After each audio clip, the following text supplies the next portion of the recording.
Ahoj všechny macešky, já vás vítám u dalšího videa. Já jsem tady měla samozřejmě roztočeno a úplně jsem jako zapomněla vás přivítat, takže je to vlastně konec toho všeho, co jsem natočila. Ale vítám vás teda u nového videa, děkuju, že jste sem přišli, že jste na to video klikli a že tady chcete být chvilku se mnou. A to z toho důvodu, že my sice jsme macechy, máme toho občas jako naloženo opravdu dost, ale to, čemu já se chci tady na YouTube věnovat, je hlavně to, že my nejsme jenom macechy a máme milion věcí, které spolu můžeme na pozadí toho maceškovství řešit. Takže já vás tady vítám a pojďte si se mnou užít pár dní, pojďte si se mnou pokecat, něco si přečíst, nalakovat si nehty a doufám, že si to užijete.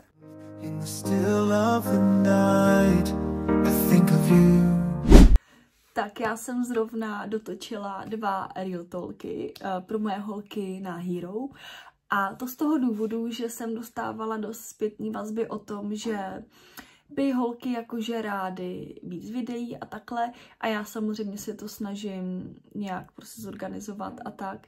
Takže jsem teď natočila 2 za sebou, jeden o domácích pracích, vlastně bonus dětí u vás doma, jak to řešit, jak se o tom bavit, jak to máme my, jak to prostě dělat, když ty děti jsou u vás buď polovinu času, anebo když přijdou jednou za 14 dní, jak je to holky, kluci a takhle. Takže to si myslím, že je jako 100% parádní video. A to druhý je o penězích.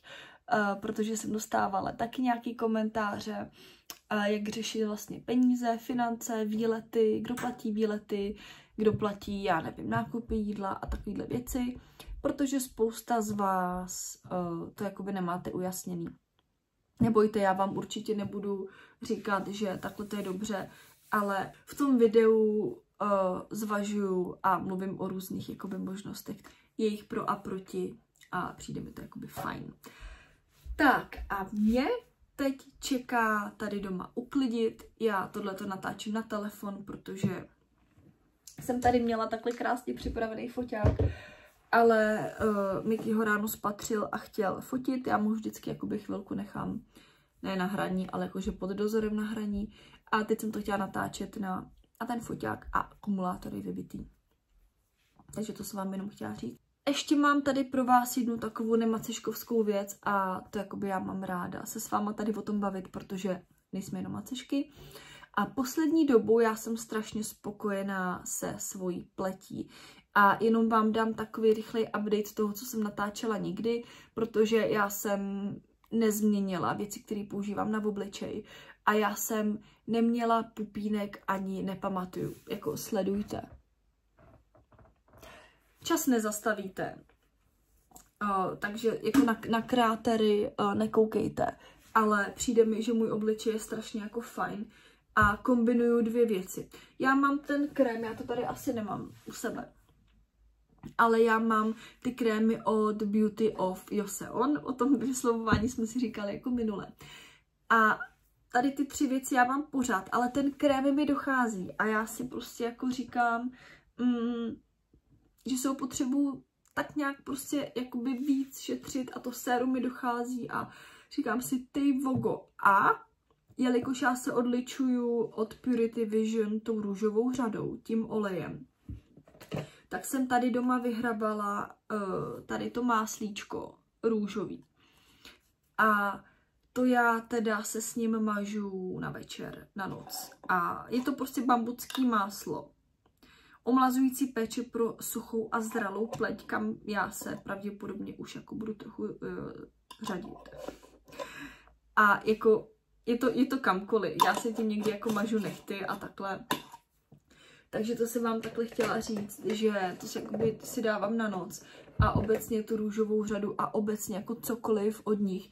Já vím, že moje kamarádka strašně má ráda ten jejich kávový peeling. Já teď peeling mám, takže ho mám v merku, zatím jenom. A ještě jsem vám tady chtěla říct o mým novým laku na nehty, protože jsem po dovolený ve skvělé kondici se svýma nehtama. Mám je takhle nalakovaný tady tím úplně nádherným lakem a vyhovuje mi si lakovat nehty tak, jak si je lakuju, vydrží mi týden, možná o kousek díl a pro mě to je tak akorát. protože mi pak ta barva samozřejmě jakoby leze na nervy. Koupila jsem si v Rossmanu tady ten Sally Hansen, jmenuje se, a teď jo tady nahoře, Midnight Drive 493. A já miluju tmavý laky, o kterých si každý myslí, že jsou černí, ale oni jako nejsou. Já miluju od Essie Wicked. Je to laky, který mám ohromnou citovou vazbu, blázen, protože já jsem ho měla na nechtech, když se narodil Mickey. Jo, a já si každý rok, když on má prostě narozeniny, tak já si lakuju nechty tím deep vínovým, prostě vínovo-černým lakem a mám z toho vsí kůži.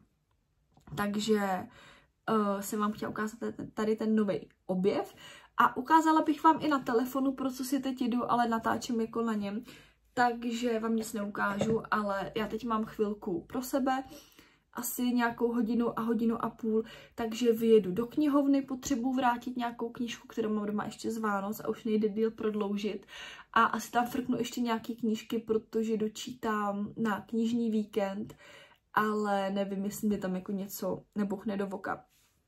U nás na Maloměstě je úplně parádní to, že knížky, které já vždycky chci, tam nějakým způsobem jsou, jo, a já si půjčuju prostě takový pecky a říkám si, jako to nikdo jako nechce číst a vlastně mi to jako ani nevadí. A naopak, když si chci něco půjčit a vidím, že to nejde půjčit, nebo že to prostě jako někdo má, nebo že to má poměrně rezervovaný, tak jsem jako pyšná na ty čtenáře vždycky. Takže ještě mastím do knihovny a to je vlastně všechno. Uvidím, jestli mě něco jako ještě nenapadne, ale chtěla bych to jako keep it simple, jo. A mám tady příběh se svojí tuškou na obočí, než vám ukážu řasenku. Ta byla prosím vás jako nová a podívejte se, jak to vypadá. Já jako nic jiného nedělám, než tu tušku ořezávám a mám prostě z toho úplně jako nervy. Takže se musím stavit pro novou tušku. A v rámci svýho ekobio nastavení jsem si tady koupila takovouhle řasenku od Alverde. Volume. Jako nevím. Mám zkušenost s tím, že ekobio, nebo já tomu takhle říkám ekobio, prostě přírodní řasenky stojí za prdlačku. Vím o jedný, kterou jsem ještě neskoušela, že by jako měla být dobrá, ale teď jsem koukala na to, že stojí prostě jako litr a to se mi jako vážně nechce. Nebo takhle, už jsem jako měla takhle dražší řasenky a protože jsem neviděla žádný rozdíl moc, tak se mi do toho prostě jakoby nechce. Nicméně mám tady tu řasenku od Alverde, která prostě volume jako nic moc. Ale zase jsem si jako přiznala po letech, že já mám prostě malý oči, nevýrazný oči. A já to prostě nepotřebuju a nechci 100 let malovat, protože stejně každý vidí, že mám malý nevýrazný oči. Díky bohu, že teď jakoby frčí takovej ten clean make-up a spíš řasenky a bronzer a tak. Takže prostě na to prdím a nebudu si jako nalhávat něco. Tak jenom jsem se vám takhle chtěla ještě ukázat podovolený opálená s tou svojí blond novou barvou, protože já jsem z ní teda byla dost rozpačitá. Byl to docela skok, já jsem si vlastně to svoje balajáž, nebo jak mě opravila moje kadeřnice skvělá, folajáž, nechala vlastně jakoby popotáhnout takhle nahoru. A přišlo mi, že to mám úplně nahoře a že vlastně jsem blonďata. A ona to je pravda, jo, protože když já si vezmu čepici, tak jsem prostě blond. Ale líbí se mi to, když jsem takhle jakože opálená a vím, že léto s tím bude fantastický. A moje mamka mi to teda furt nemůže odpustit, ahoj mami, protože ona na mě má ráda takovou tu tmavě hnědou, tu čokoládovou, protože, co si budem nalhávat, jakože asi ten typ jsem, ale já to teď chci mít takhle, přijde mi to fajn. Já si totiž říkám, že mě nemine si barvit jednoho dne svoje šedivý vlasy, prostě hnědou, ale třeba takhle budeme jezdit třeba pravidelně na jaře k moři, co? Miláčku, zdravím teď tebe. A myslím si, že tak to vypadá dobře. Takže tady vám ještě ukazuju ty nechtíky. Prosím vás, omluvte, ten telefon, omluvte tu moji dílku, ty lůžka a tak. Já prostě jsem jako hryzal obecný. Teď teda ne, od nového roku už je konec března, takže to vypadá dobře. Někdy se mi lámu, nikdy ne. Ale paradoxně já na těch krátkých nechtech tu tmavou mám ráda. Nebo ty barvičky. Tak jo, já jdu a pojďte se mnou dneska teda s mobilem.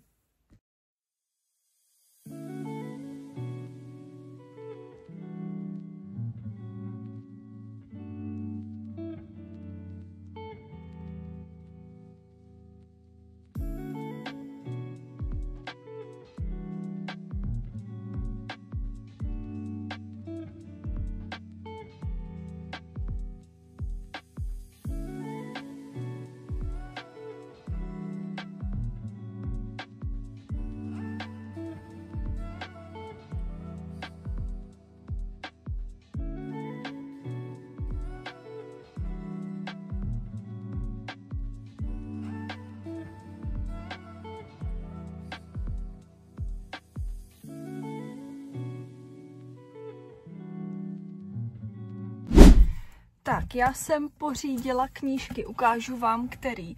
A dokonce paní knihovnice byla milá, měla jsem nějaký požadavky na 2 knížky, které mají moje oblíbené zahraniční youtuberky, samozřejmě už přečtený. A vyšlo to i v češtině samozřejmě a moje oblíbený knižní tvůrkyně, prostě influencerky, to mají taky načtený a já nemám. A já mám strašně jako ráda si kupovat knížky, které si budu číst ještě jednou, anebo nějaký vyloženě beletristický srdcovky, ale většinou si doma nechávám už jenom takový ty moje seberozvojový oblíbený knížky a prostě pro beletry si chodím do knihovny korprotu, u který jako nevím, jestli se mi to bude líbit. A hlavně, já jsem tuhle přemýšlela nad tím, proč já tak ráda chodím do knihovny. A já už jsem to zjistila a řeknu vám, proč byste měli chodit do knihovny taky. Já si tam chodím pro ten klid, pro ten pomalej svět. Jak tam každý je potichu, chodí ty lidi tam pomalu, jako našlapujou. Tam je to takový jako křehký místo. A já si tam chodím pro klid a úplně to tam jako mám ráda. Takže, co jsem ulovila v rychlosti? A tady ty bábovky na konci světa od Radky Třeštíkový. Docela koukám, že to má asi, abych nečetla poslední stranu, 409 stran, takže to jsem si půjčila. A pak mě tam ještě zaujala na pohled Vteřina mezi námi se to jmenuje. A napsala to Emma Steele, jako asi to čtu dobře. A má tady napsáno: měli všechnu lásku světa, ale měli dostatek času. Vybavte se kapesničky, tato laskavá, moudrá a srdcerivná kniha ve vás totiž zůstane ještě dlouho po dočtení poslední stránky. Rok 2024 vydaný. A já mám jako dojem, že poslední dobou docela přicházím na dobrý knížky, co se týče takových těch jako romantiáren, který jsou chytrý, to už jsem vám jako říkala v nějakém z minulých videí, tak abych se neopakovala. Vůbec jako neznám tu autorku, ty knížce jsem neslyšela nic, zaujala mě svým obalem, asi protože mi to dneska jako ladí s fitíkem. A ještě tady nahoře to má otázku, kterou jsem si nevšimla, který jsem si v té knihovně nevšimla a je tam napsáno: co kdybyste mohli prožít ten největší milostný příběh ještě jednou? Hádám, že to bude dobrý. Ještě se na to musím podívat na databázi knih, jaký to má hodnocení. Ale věřím, a děti už chodí ze školy, ale věřím, že to bude dobrý. Takže já si jdu ještě něco zařídit a pak mastím do drogérie pro tušku na obočí, kterou chci, a viděla jsem na té ultimátní facebookové skupině o lakování nechtů jeden krásný fialový lak od Rival Loves Me. Tak to budu zkusit, jestli ho tam budou tady u nás ve Vidlákově mít. A uvidím, co potom. Asi taková ta klasika, jakože obchod, taxík, je úterý, Miky je u babičky, to se vám asi snad ani nemusela říkat. A nevím, co budu dělat k večeři. A nechci to odbít, protože mám takový dojem, že to poslední dobu docela odbývám. Takže bych se chtěla s něčím jako předvíst zase. Tak pojďte se mnou.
my máme nový den a já se tady mám zhruba 10-15 minut na to se připravit a jedu na tajnou misi, o který nesmím nic říct.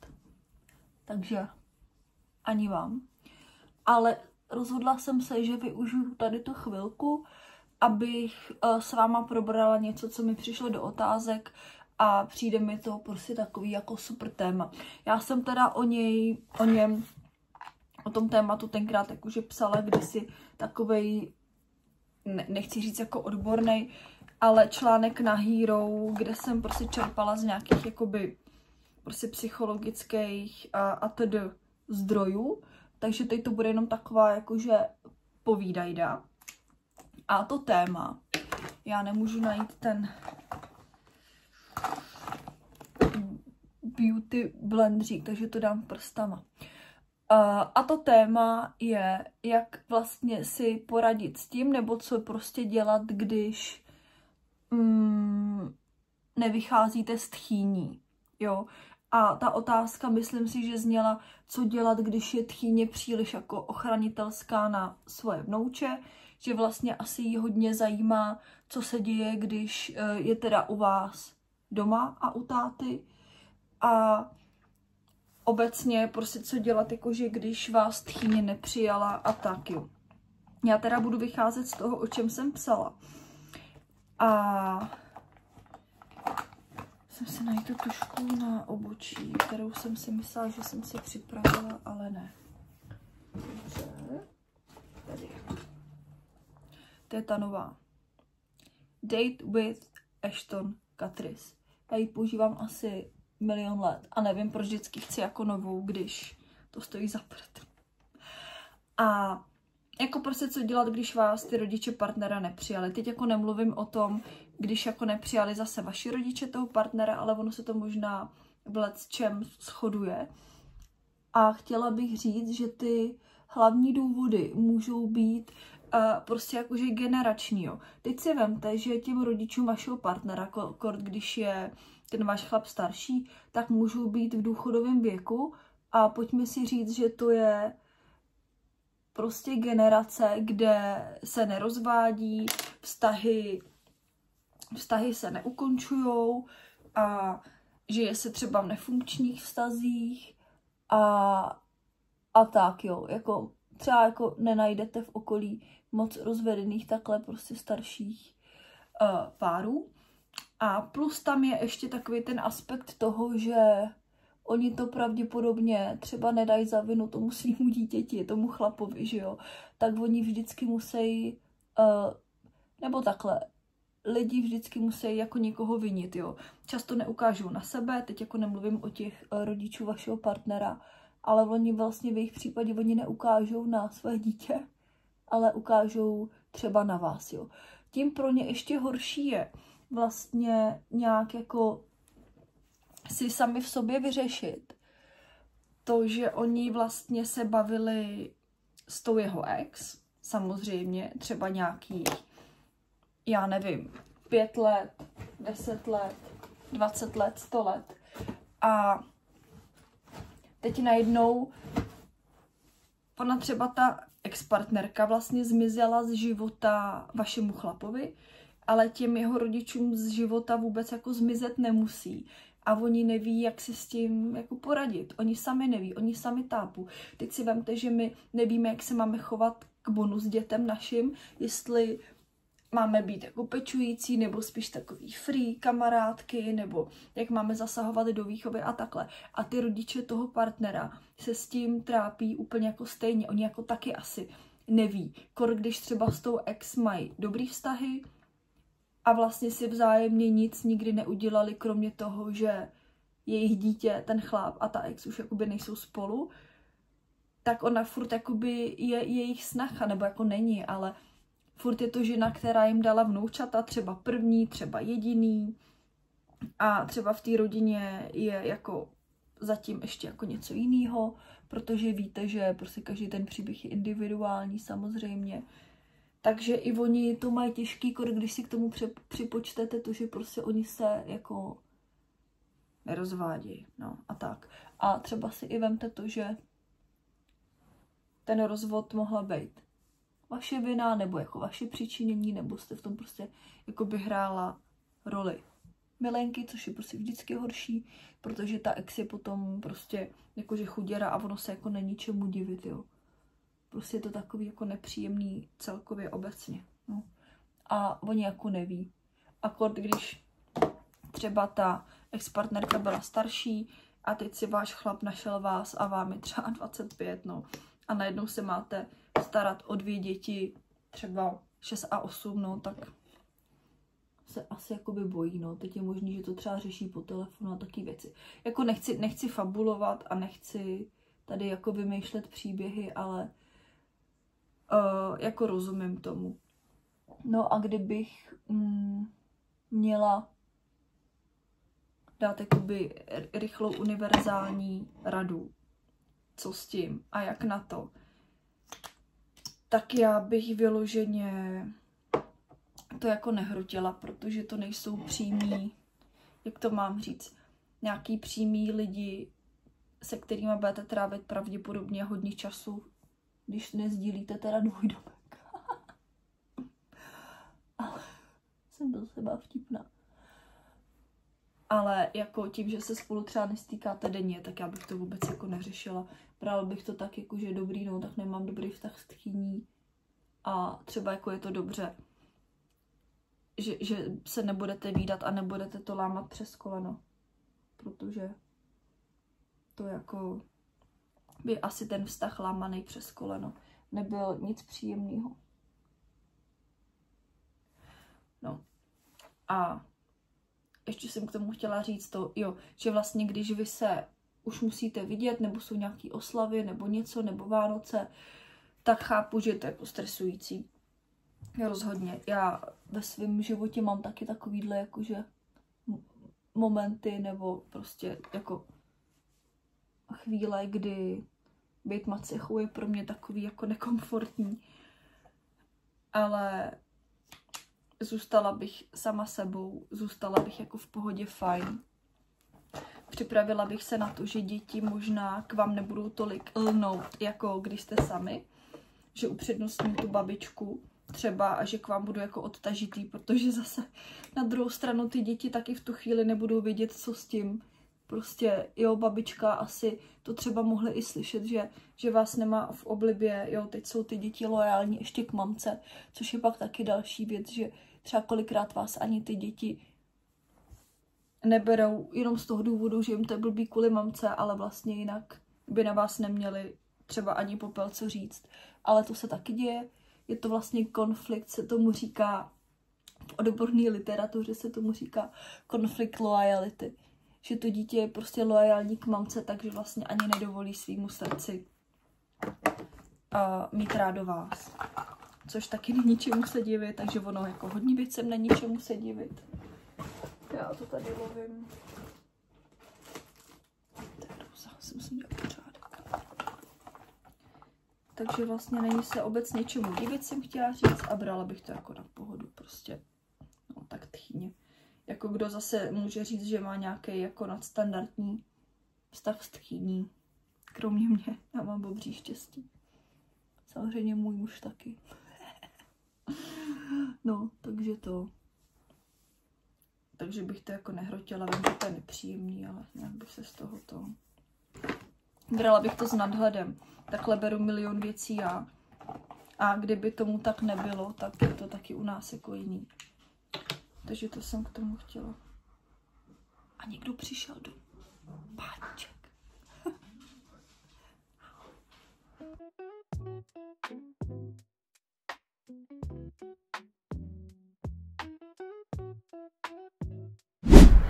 Tak já se hlásím tady z terénu a jenom jsem vám chtěla říct, že jdu zrovna na odběrový místo si nechat vytřít z pusy, jestli můžu darovat kostní dřeň pro Madlenku. Tak doufám, že tohle uvidíte ještě včas a zapojili jste se taky. Já jsem využila čas, že je jedna z holek s Mikim na hřišti. Já jsem byla na odebírání těch vzorků kvůli darování kostní dřeně pro Madlenku. Já jsem šla do krámu koupit něco na večeři a normálně jsem se zdechla zhruba na 3/4 hodiny sem a do takového, jako, jak to mám říct, kavárno klubu, tady u nás za rohem. A jdu číst tu macechovskou knížku Marta děti nechce, protože to jako je geniální. To, co se tam jako vztahově děje v hlavě té Marty, jako macechy, toho jejího chlapa. Dokonce tam měla kapitolu i ta jeho bývalá žena, ex-manželka, rodiče vlastně té Marty, jak vlastně vnímají ten vztah a takhle. Tyhle, to prostě si potřebujete přečíst. Super.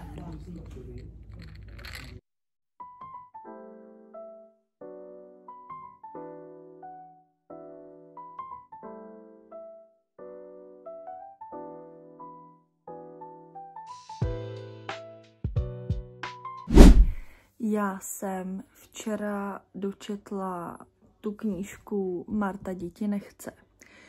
A musím vám říct teda, že je to, jako bylo to nádherný počteníčko. A já bych doporučovala opravdu všem macechám si tady tu knížku přečíst.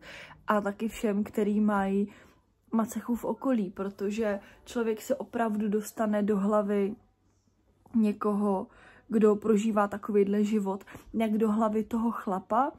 Má tam svoji kapitolu i ex-manželka, děti to tam tak nějak, jakoby je vidět ten jejich pohled. A krom toho, že se tam teda na pozadí odehrávají další důležitý témata, o kterých jako tady můžu mluvit, ale tím, že tady máme jakože maceškovskou komunitu, tak si myslím, že je důležitý zmínit v mém případě hlavně tohleto. Takže já vám tuhletu knížku moc doporučuju. I mi ukápla slza, prostě protože tam bylo něco, co se mě jako dotklo, rezonovalo to se mnou. A já jsem strašně ráda, že jsem si tu knížku přečetla. Já totiž za asi 14 dní jedu zase na knižní, se tady musím trošku upravit, jedu zase na knižní víkend s Kamčou Výškovou, jestli neznáte její Instač a YouTube, tak se to jmenuje Hlava plná knih. A je to vlastně jedna z těch 4 knížek, kterými si tam máme přečíst. A já jí tady za to děkuju, protože jako mě pravidelně trvá, než se nechám od někoho přesvědčit v mnohých věcech. Knížky jsou jednou z těch věcí. A já třeba vím, že všichni četli Sudetský domy, moje mamka četla Sudetský domy, všichni to milovali a já no jo. Jo, a já si prostě potřebuji počkat rok, 2, 3, pak si říct, hele, co kdybych si jako náhodou nepřečetla Sudetský dům a jsem jako ten poslední člověk, který to miluje. Takže takhle já to mám. A moc vám to doporučuji, kdyby se vám ta knížka nechtěla kupovat, určitě si zajděte do knihovny, ale je to novinka, tak je možný, že ji tam mít nebudete. A to je všechno.